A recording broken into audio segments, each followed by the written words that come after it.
Good morning. Welcome to another show with the Three-Man Weave here, hosted by our friends at SBR, sportsbookreview.com. They do a wonderful job putting this show together. We just show up and smile at you folks. That's really our only duty. It's great. We are happy to be here on this fine Thursday morning. Quick shout out to SBR, their site, SBR Odds. Check that out. We'll reference it constantly throughout the show. And also check out sbrpicks.com/NCAAB, the URL at the top of the page. I see a lot of flurry in the chat already. Great to see. A lot of activity. Make sure you like and subscribe to the YouTube channel, youtube.com/SBRsports. Like this particular video. We certainly appreciate it, and so do our friends at SBR. All right, guys, let's talk yesterday. It was a wild day in the college basketball slate. Yeah, it was. Craziness happening. Ky, I believe your takeaway has something to do with that.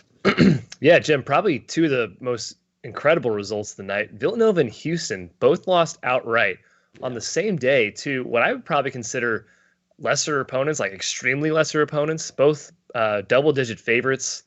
I never, in my wildest dreams, would expect Houston to lose to East Carolina on any floor. And Villanova, you wouldn't expect them to lose St. John's either. This season is bananas. Bananas. Anas. Crazy things have happened. It was a tough night for favorites overall. The dogs were barking Matthew Cox. Yeah, that's kind of just I'll piggyback off your takeaway, Ky, for my takeaway here. Just a reminder, Baylor and Gonzaga are on a tier of their own, a cut above the rest. I would have argued that Villanova and Houston were probably 3-4 in some order in my my power ranking hierarchy there. But Baylor and Gonzaga are the only two teams that have shown no signs of vulnerability to this date. So if the tournament goes by the wayside, Jim, I'm all here for the Baylor-Gonzaga 7-game series in replacement of the big dance. Only if you make it an 11-game series. Let's just drag that baby out. Let's play for 2 months. I'm fine with that too. I just wanted to say that nobody should hate COVID more than the A-10. I mean, they lost an all-time team last year with Dayton not getting to play in the tournament, and now SLU seems wrecked. He was completely wrecked by their COVID pause. Yeah. Two awful efforts coming out of it. They were rusty in the first half against Dayton, and then yesterday just kind of got run out by SLU. I mean, a tough result. Ky, you mentioned that the two top 5 teams going down. They also were comfortably beat. It was not fluky in either game. Like, they were run out of the gym, basically, by East Carolina and St. John's. It was a crazy night of hoops. Bananas, as you stated. I'm so sad, Jim. Not because of the bet. Put the betting aside. I was rooting for SLU hard to make it as an at-large team in the tournament, and losing 2 to start the A-10 conference play, it makes it just a lot tougher, and it sucks. The Billikens were on a roll, man, before COVID hit. Yep. Yeah, it is a bummer. Let's look forward, though. Let's look ahead to tonight, see if we see potentially the same madness happening on the slate. We'll start in the Big Ten. Ohio State at Iowa. Guys, it's weird. Iowa has lost 2 straight games. Do we think they will lose a third? Man, I don't know. They beat Michigan State. Oh, you're right. They got back on track. 3 straight non-covers. Yeah. They are -5 in this one. The total has been bet down from 160 to 156. Kind of wild to see a total between these two teams get bet down, considering they're the 2 best offenses in the Big Ten. Ky, where are you looking at this one? Do you think Iowa is just too solid at home, or do you think Ohio State gets a big road victory? Yeah, top 2 offenses in the Big Ten. Top 5 offenses, both of these teams in the country. We've talked about how weird it is to see Ohio State this high offensively. They've just been incredible this season. And they're hot, man. They are hot as hell right now. Iowa, certainly looking more human lately. Ohio State is the best 3-point percentage defense, too, in the Big Ten. That's key against an Iowa team that can certainly light the nets on fire. I think over is a good play in this game. I don't see either team stopping the other one from scoring. Should be a very, very high-scoring game. I realize the total is pretty high right now, but I'd still lean over. I was hoping the spread would be higher. 5 is about where I made it, so no take on a side, Matt. Yeah, I wanted to play Iowa. I was hoping it'd open around 3 or 4, but I think the odds makers have it priced pretty accurately at 5. Here's my thing about Iowa. The last 3 games directly coinciding with C.J. Frederick's absence and or limitations, if you will, related to the injury he's dealing with. Missed the first 2 games in that 2-game skid you referred to, Ky, the Indiana loss, where they went 10 minutes without scoring a field goal. And just an absurd occurrence. I never thought we'd see Iowa go that long without scoring. Then they follow up with a loss at Illinois, Frederick returns last game against Michigan State. They don't look as dominant offensively as we've seen. They had to, withstand a late push from Sparty to hold on to the win into that one. Here's Iowa in a nutshell for me. You know what you're getting from Garza and all the other guys, but when you have Frederick in there, they go to a different level offensively, and then whatever you get from Bohannon is just a bonus. But Frederick and Bohannon are the swing factors that really can stretch the defense, make big shots, and they force you to guard multiple shooters as opposed to doubling and tripling guards on the block, Jim. So I think if you get a good Frederick and a good Bohannon tonight, Iowa's the right side, but it's just hard to know if you're getting that for sure. Yeah. Well, I mean, I'm not sure you specifically said it, but Frederick only played 12 minutes. Only 12 minutes, right? Yeah. Which is a big part of why they couldn't really get things going. And we've said it before on the show. They have no depth of shooting. They don't bring anyone off the bench that scares you from beyond the arc. So when they lose one shooter, they don't have a replacement for that. Ohio State, though, I think can score on them. Liddell is a fun little matchup going if he has to be guarded by Garza or even McCaffrey. Like, I don't see how either of those two guys guards him with his strength and quickness on the block combination. He's also started to add a little bit of a jump shot.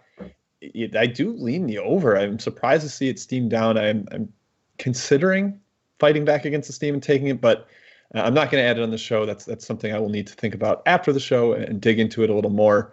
Nothing on the line. I agree, guys. I think the odds makers did a good job. 5 is about what I would have it. So let's stay in the Big Ten. Another potential scoring game here. Minnesota at Rutgers. Rutgers has been bet up from -5 to -6.5. The total has gone up 4 points. So people are definitely expecting scoring here.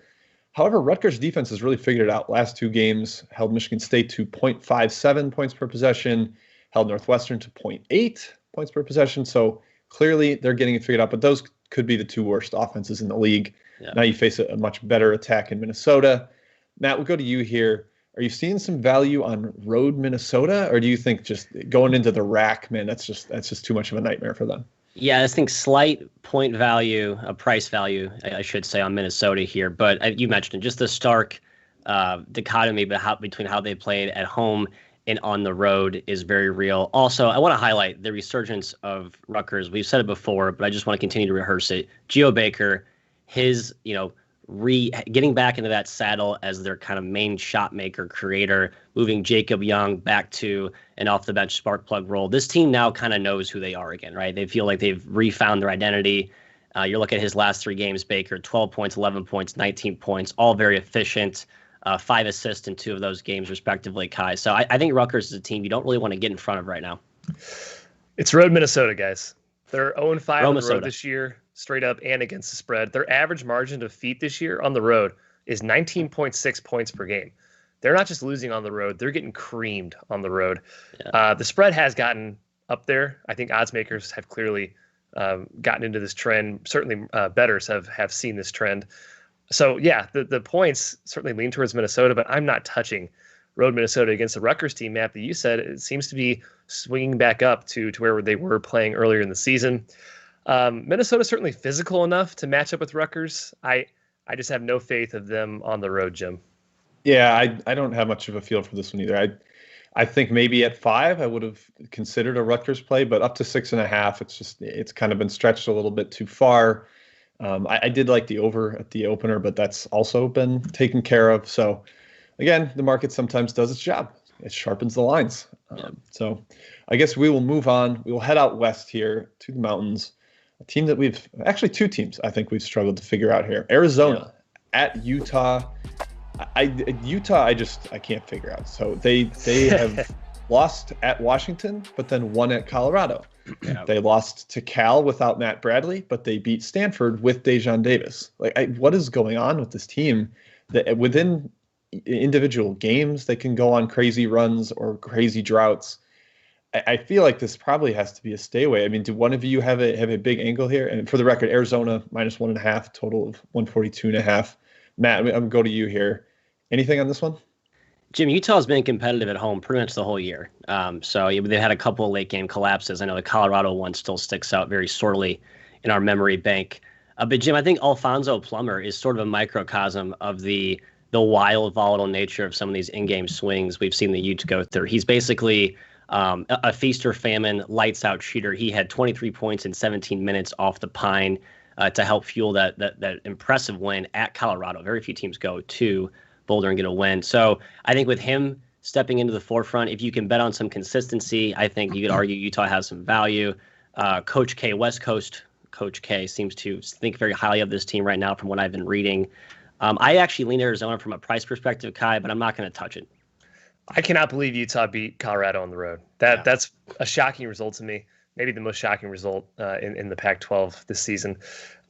Huge front court matchup for Arizona.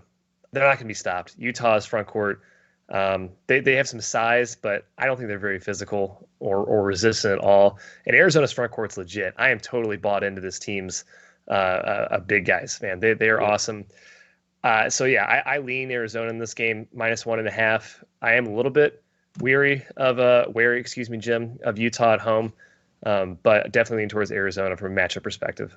Yeah, just match-wise, the teams that have frustrated Arizona have kind of negated their bigs. Like Stanford especially stands out. They can pack the paint. USC, UCLA, two other teams with really strong bigs inside that force Arizona to get all their points from Akinjo and Terrell Brown in the backcourt. Those guys would have to hit shots in that scenario. Utah's not really going to zone. They're mostly a man team under Larry K. So, yeah, the matchup does scare me. I kind of like Utah as the home. Slight home dog has probably been bad this year. I think, Matt, you've looked up the data on that. But at altitude might be a slight exception to that. So a little bit of a lean to Utah, but not going to play it on the show. Like I said, like other episodes, we have more plays coming down the road. So we're not going to ride the fence forever here. Let's go to one where I do think the weave is in agreement. Cincinnati on the road at Temple. Cincinnati now, I think, -1, opened -3.5 at Chris. So people are on the Owls.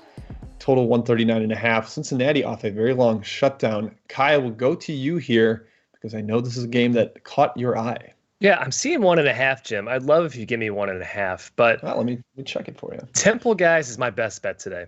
I realized they just lost to Tulane. That was a head-scratching loss. Talk about the huge letdowns. Good comment, Sean Thug, from yesterday with Houston and Villanova. Temple, a huge letdown against Tulane. Since he's coming off a shutdown, they haven't played since January 10th, and they've been bad this year, even before the shutdown. They're 3-7 overall, 1-4 in the AAC. Not the Cincy team we were used to the last few years. Temple is super scrappy. That's bad for a Cincy team off a shutdown. Certainly Cincy's used to being the aggressor in most of its games. Temple is anything if they aren't physical. I messed up that saying, I realized, but they're just physical. Get it? That's the point there. Also, Cincy could be missing a couple guys in this game. John Brannon indicated a couple guys might be out. That should scare you off the Bearcats. This line has come down, but Temple is going to be my best bet, guys. Yeah, just to put a bow on that, Ky, Brannon specifically said he expects some, not even one, some of the team's walk-ons to log quality minutes tonight. So that to me just sounds all kinds of alarm bells. This is a Temple play for me as well. I wouldn't make it my best bet, but I will defer to Mr. McKeon. He took precedent. He pounced while the iron was hot. It's Owls or nothing here. I think you got to take Owls, just given the tough spot for Cincy. Yeah, I think maybe the more important point is Ky mentioning how bad Cincinnati was before the shutdown. This isn't a Cincinnati team that you're scared of. So I am joining Temple +1.5. Ky, I do see that. So you are getting that little hook. Thanks, man. Hopefully we don't need it. Hopefully it's a big win for the Owls. But I'm with you, making it thrice. The weave's all over it. Let's go Temple. Okay, Matt. Let's go to our first chat mob break here. Let's do it. There's a lot of OVC action tonight. We're getting some inquiries coming in pretty hot and fast on those. I know we have one on the outline, so I want to save some of these questions here. But one that's not, Eastern Kentucky, Austin P. As Chris Hairston points out, some interesting live movement to start this game, or to start the morning. I've been on Austin P way too much this season. I've been against Eastern Kentucky way too much. So for that reason, I will be on Austin P again. I'm not sure if I am just stubborn or I haven't learned my lesson. I think we have a consensus lean here, Jim. Should we be just reassessing our Austin P take, or is this spot just too juicy to pass up? We probably maybe need to reassess, but I do kind of think some of we'll get to this right out of the chat mob break too. Some of these quality teams and conferences, including the OVC, are starting to figure things out a little bit. Yep. I mean, part of Austin P's lull was when Jordan Adams was not in the lineup.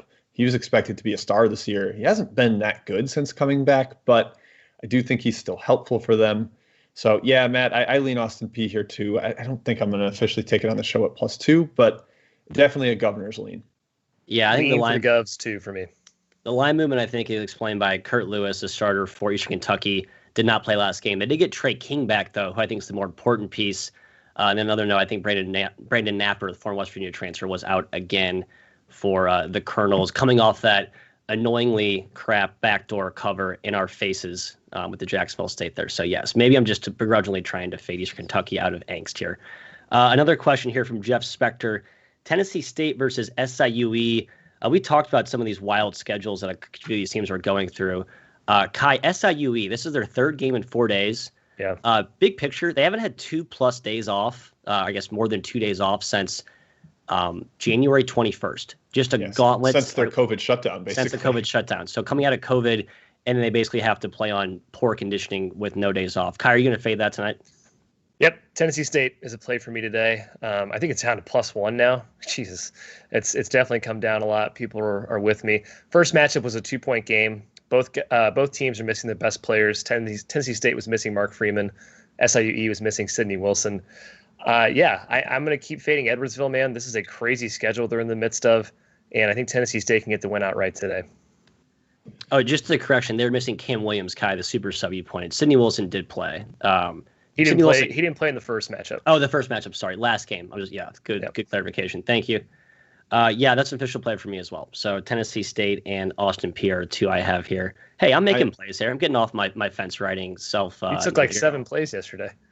I know, but I get a lot of backlash from the chat. I call me Maddie Lanes. I'm trying to rewrite my brand here. Go ahead, Jim. I'm not joining you on the side because Tennessee State was missing 2 of their best 3 players last game. No Fitzgerald, no Shakem Johnson. But I am going to take the under 134.5. I will lock that in on the show. I took this as best bet previously. I'm not going to best bet it this time, but I do like it. Official show play. The schedule is crazy. It's an early tip. Both teams potentially shorthanded a little bit. So, yeah, I like the under quite a bit there. Khalil Walker asking about Gonzaga, Pacific. Ky, I know you have a take on this one. Here's the context. Gonzaga was up 100-0 in about 5 minutes in the first one. So now they go back, I guess, to Northern California, northern/middle-ish California, wherever, Stockton, California is. I need to get my geographic map out. But you could argue Pacific maybe comes out super angry, is embarrassed by that. But I'm not sure that matters against Gonzaga, Ky. I made this game like 23, and I still put something small on Gonzaga. I just think they're going to kill them. That's it. That's really it. Love it. Gonzaga beat Pacific by 33 last year. They beat them by like 40 already this year. They beat them by 31 and 30 the 2 games in the year before. Like they've kind of owned Pacific. Let's do one more here off the extra board. Carlisle asking on Eastern Washington, Idaho. That's not extra board. Oh yeah, that's Big Sky. Excuse me. We have an extra board. We'll save the extra board when I was going to say. But yeah, Big Sky matchup, Eastern Washington, Idaho. Idaho, very bad basketball team. Abysmal might even be a kind way to put it. Jim, I know you're the brave man who likes to fade these terrible, terrible teams. I'm not sure why I'm always so scared to do so, but I think you'll be on Ewash here. Is that correct? I guess I just have to do whatever Matt tells me. Matt doesn't like to give us a neutral setup. He's like, this is what you're doing. We're making plays, Jim. Get off the fence. Yeah, I'm going to take Eastern Washington. I just think they're way, way better than Idaho. I think Idaho, we said on our podcast, is 1-9 against the spread in conference. I'm not sure the spread is big enough. I think Eastern Washington's the class of the league. They got it done in the second leg against Sacramento State. I think they take care of business in leg 1 this time around. So, yep, Ewash -15, taking it. I think I agree. The only reason I didn't is because Idaho has a whole week off. So, I don't know, maybe they circled the wagons and now they're ready to come out and play decently competitive. I don't know. That's a dumb take. Go with Jim. Jim has the right side there. Jim, back to you. Let's go back to the outline. All right, back to the outline. That's right. I did see a question about this one in the chat. We're in the OVC. Murray State at Morehead State. This is an intriguing one, guys. I saw that this opened Morehead State -1, and it is now Murray State -2.5, -3. So I made this Murray State -3.5. So I agree with the movement, but I'm kind of surprised that the market did that. Murray State's been pretty shaky. Morehead State's been awesome. There's really nothing they've done wrong. So I was surprised to see this team come in so hard on the Racers, but I do agree with it. So I'm not gonna step in on the other side and take Morehead. But Matt, what about you here? Do you see something in this OVC game? Are you gonna go with the Racers, even though the spread's steam so far? Not anymore. I'm actually glad for the folks watching the show that I don't have to endorse a Murray State play, a team that's been very frustrating. But, Jim, as you alluded to earlier, these upper-tier OVC teams seem to be starting to put it all together. But at the current price, I just cannot endorse it. So I will stay away. It's just worth mentioning how good Morehead's been. 8 straight wins, won their last 2 games by 19 points, won the game before that by 32, 11, 14, 16 are the margins. So, I mean, yeah, this Morehead Tate team has really, they have this kid, Johnny Broom, Jim, who you love, big man freshman, who's an absolute stud. I like him too. Yeah. So, Ky, you like him too? We all like him. So this team's really good. So don't take this Morehead team lightly. Yeah, Morehead, man, is freaking 10-2 in the OVC. Like, there's no way you'd expect that at the beginning of the season. And then Murray somehow sitting at 5-6, arguably more surprising the way they've played this season. Strangely, still ranked higher in KenPom. I think they are the far better program if you're going straight by program rankings, Murray over Morehead, just going by history. Morehead did win the first game. That game was ugly as heck. 0.88 and 0.81 points per possession, respectively. Gross. From a pure macro perspective, I just think Murray punches back here.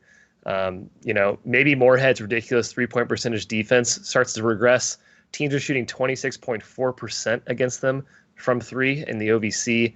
That's got to change. So I do lean Murray. Spread just gotten too high for me.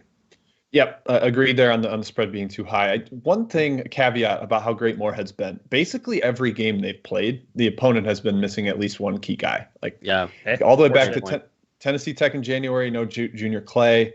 Jacksonville State just now, no Brandon Huffman. Tennessee Tech again, no Amadou Sila, their best big man. Tennessee Martin had just lost their point guard, Eden Holt. SEMO, I think, was missing Chris Harris in one of the games. So, yeah, it's been very fortunate for them. Eastern Illinois was missing like everybody in one of their games. So, yeah, it may be a little bit overvalued there. Obviously, the market seems to agree.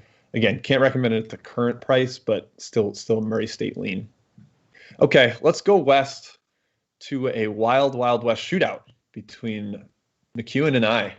Ky and I got a little bit of an old-fashioned draw in the streets here. So tired of these. Stanford at Cal, a big rivalry game out in the West. Stanford is -6, about 133.5 total. Weirdly, these two teams are playing a back-to-back, Thursday, Sunday, because of just the way the Pac-12 schedule has set up. Obviously, that's not been very frequent in these bigger leagues. Anecdotally, and I'm just saying this because I prefer Cal here, it seemed to favor the home teams in the bigger leagues. Memphis blew out UCF at home in their first meeting. Penn State took care of Wisconsin as an underdog in their first meeting when that one was at Penn State. So I do lean Cal here. Ky, you are on the other side, though, leaning towards Stanford. I don't think either of us are making it official show plays, right? No, not a show play. Yeah, man. I know Stanford lost to USC, but I was still impressed by their game against them. They led a lot of that game, and certainly battled, and they've won a few surprising games despite missing Williams, Wills, and Davis. Yeah. We've talked about how it just seems like they're clicking a little bit better without those guys. Maybe there's a clear pecking order in the offense, and then digging in more on defense. Cal's been Cal, man. They're 2-10 in the league. They're the dregs of the Pac-12. I know they had Matt Bradley back, but that didn't help last game. I think Stanford bounces back here after a loss. And, yeah, I like them to cover 6, Jim. I hate to go against you.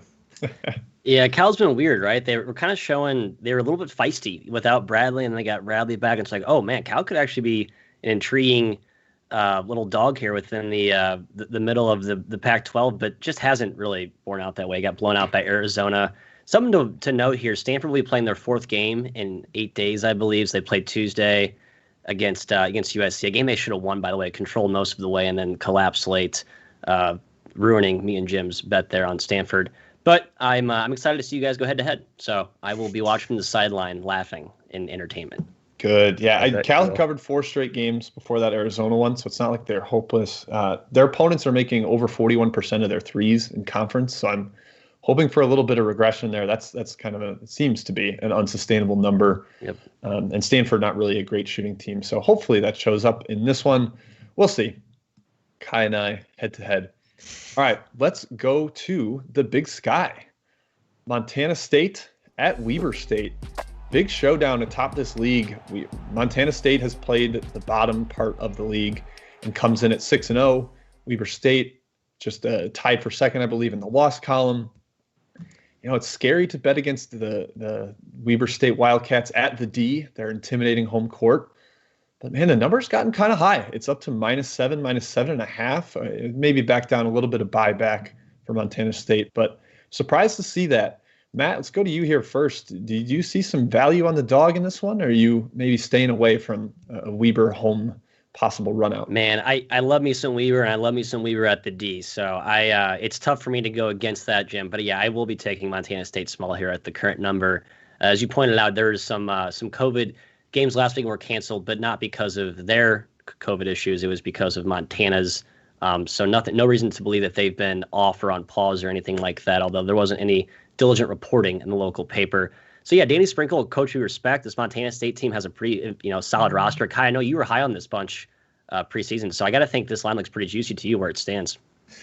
Oh, it does, but I think Weber State is a much better matchup. Yeah, Montana State does lead the league right now. They're 6-0. 4 of those games, though, are against Portland State and Northern Arizona. It's like they haven't been playing the best competition in the Big Sky yet, and Weber's been freaking excellent. Randy Ray's getting back to program standards. Their preseason rank was 292 in KenPom. They're up to 175. You need to shoot to beat the physical Bobcats. Weber is the best shooting team in the conference.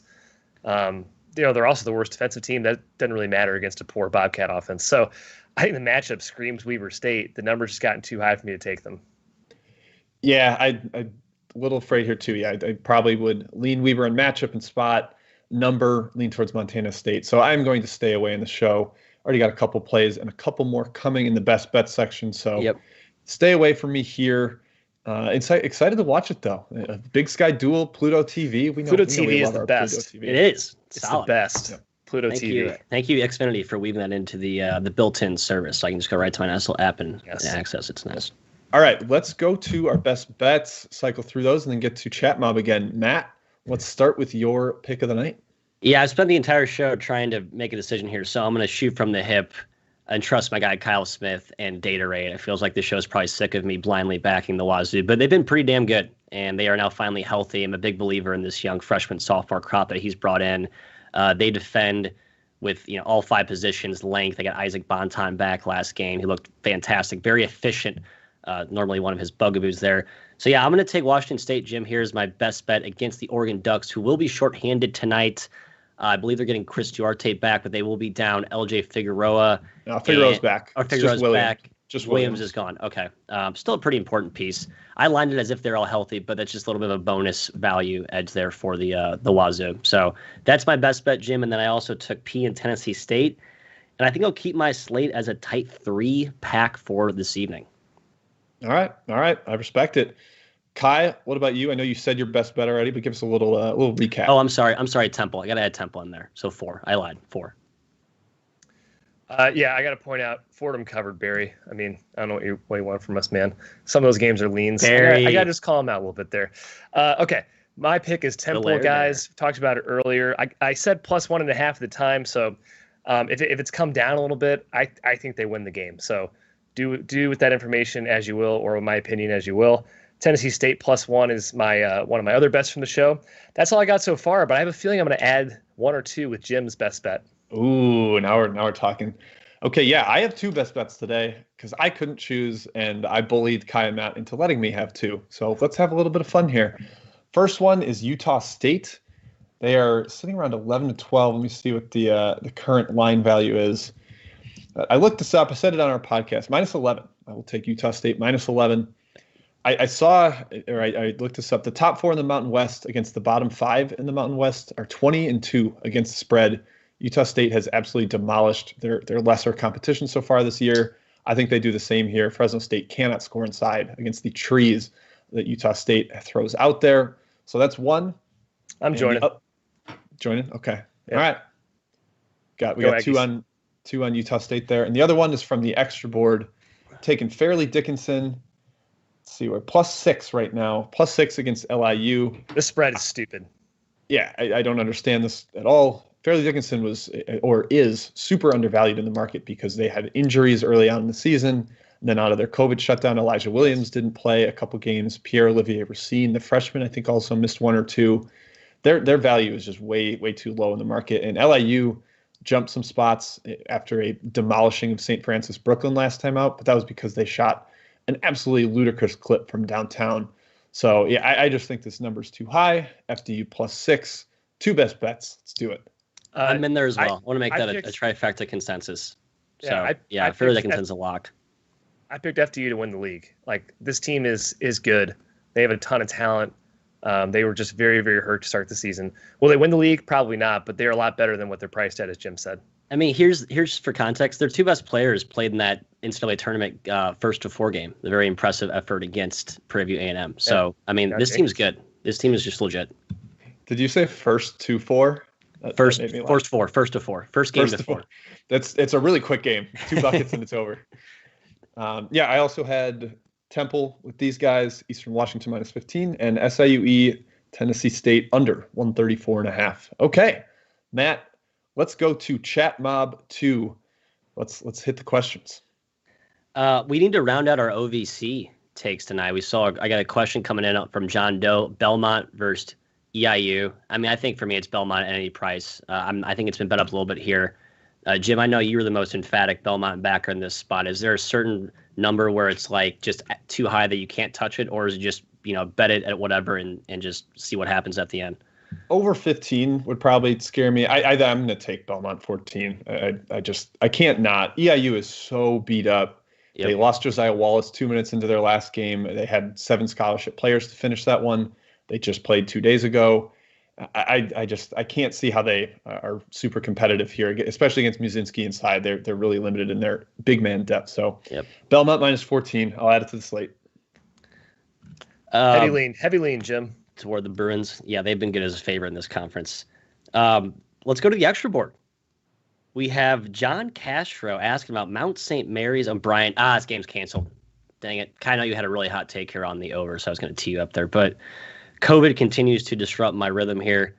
Another question from Kyrie in the NEC. St. Francis, PA against Merrimack. I had a slight lean toward Merrimack at the opening value. Merrimack, a big three-point shooting regression in the right direction candidate. They have not made any shots this year. Teams are shooting the lights out against that funky zone. Any of you have a take on this game, or should we continue going on here? I got nothing here, Matthew. Nothing it is. All right. Another one from the chat. UT Martin +10. I think this spread's about what it should be. They are playing. I'm blanking on who their opponent is right now. Jacksonville State. The overtime loss. Yeah, they're kind of in our doghouse right now after that just a terrible collapse. We've had a few of those the last couple games. Big note here for Martin. Cam Holton, arguably their best player, returned last game. I do lean under here, though. If you look at Martin's last 3 games, their possession 66, 61, 64. It's a team with basically it's kind of just in disarray right now. And I think their coach, Montez Robinson, is like, all right, we don't need to play 100 miles an hour. We have no talent. Let's just slow the game down. So I'll probably be on the under here, but no side take. Ky, anything for you? No take for me. I would lean Jacksonville State. I don't want to bet Tennessee Martin. Yeah, I'm with you. One more question. I feel like we've got through most of the games here. Presbyterian, Gardner Webb, Travis G. I wrote down Gardner Webb hard gut lean. I just think the line's too high. I'm almost inclined to take the Blue Hose, Jim. Any thoughts on this one? It's too low. I liked it up at 10, but it's been bet down a little bit. So no Presbyterian for me anymore. I think that's all I got. I'm looking one last scroll here. I see nothing more. So unless Montana versus Portland State, I see, Matt. Okay, very good. I like the Grizz, but harkening back to the Montana State discussion earlier, Montana could be down a couple of guys. There's been no reporting or no confirmation of that, but just all these teams coming out of a COVID pause, it seems like it's almost a foregone conclusion. And the line movement indicates that, starting at -4 down to -1. Portland State is just a mess. I'm sorry. Too much talent, no chemistry. Montana State, as much as I don't like betting that team, who doesn't play second halves, I will take the Grizz here, guys. Are you taking it? Locking it in the show? Official show play. I'm sure I'll regret that as I see all 5 starters out. But yeah, Grizz -1 will be an official show at play. The horn. Matt was ready to end the show, and he still adds a bet afterwards. Love it. All right, I'll close it down. Thank you, everybody, for tuning in. We appreciate it. We'll be back again tomorrow, Friday morning. Make sure you hit that like button before you leave. Subscribe to the youtube.com/SBR Sports channel. Check out sbrpicks.com/NCAAB. A lot of great info there, more write-ups, more content from our friends at SBR. So check that out. But until tomorrow, good luck tonight. Hope we have a lot of winners to discuss in the morning. Cheers.